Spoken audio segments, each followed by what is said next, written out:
morning, everyone. I don't know whether it's a pleasure for me to be the first person to speak this morning, but I'm not usually awake in the morning, so please do forgive me if I miss one or two words or if I speak there or make any mistakes. But I would like to welcome you this morning to this talk about 7-day physiotherapy.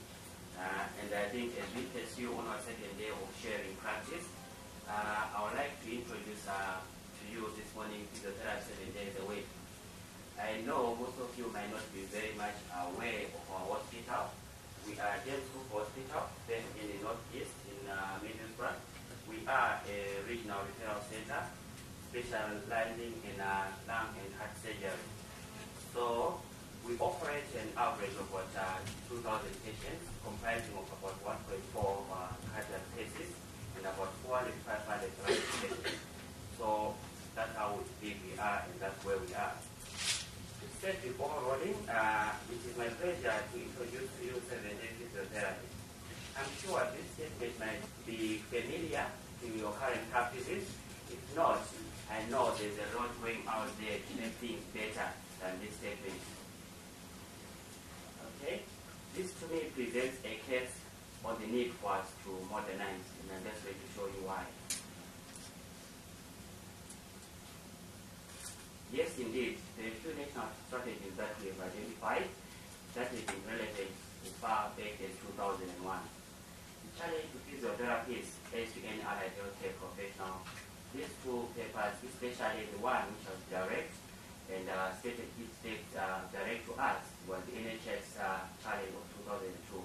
It stated that NHS needed the quality workforce in the right numbers, with the right skills, the diversity to deliver a quality service to patients at the right time.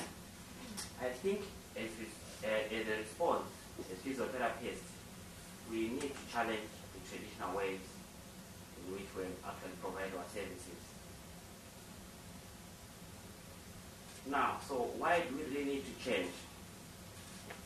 The current healthcare environment basically presents three challenges to us as therapists.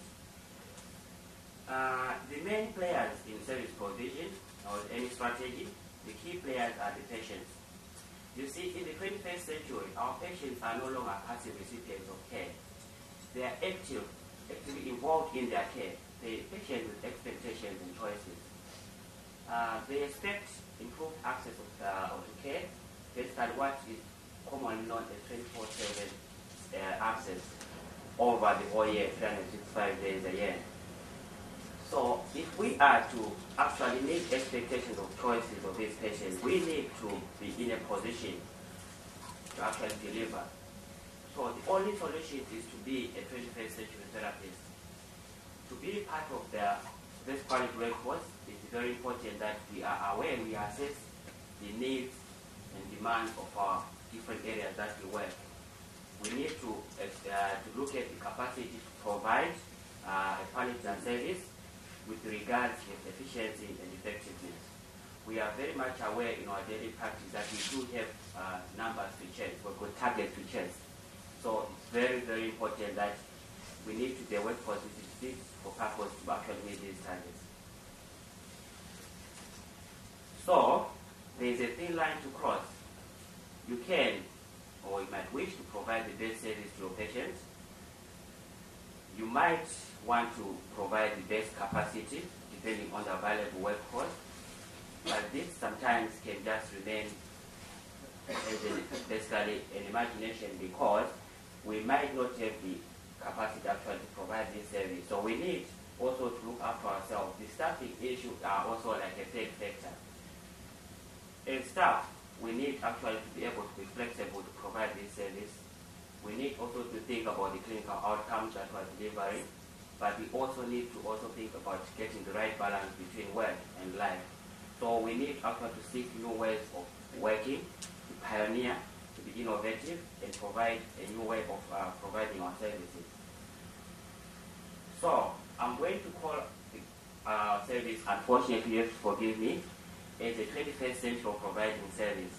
And therefore, I'm going to go ahead and propose a 21st century. Physiotherapists, our staff staffing, our current staffing was basically consists of about total of 6.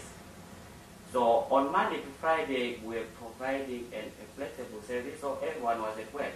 And so we had quite a very good staffing levels with the different skills needs. But come a weekend, there was only one therapist to cover, provide the weekend on-call respiratory care service. Since we are in a safe area, this was quite a huge drop in terms of staffing levels. I mean, it's very difficult to us as therapists to justify providing that the burden of disease doesn't really differ on a day-to-day basis. It doesn't mean that when it's a weekend, the patients get better. There is consistent in the burden of daily diseases. So how are we going to justify our drop in numbers because it's a weekend? And yet, how can we justify our presence during the week? So if you begin to think about that, then you see that it's very difficult for us to justify our presence during the week and then all of a sudden drop on a weekend. What have you enjoyed about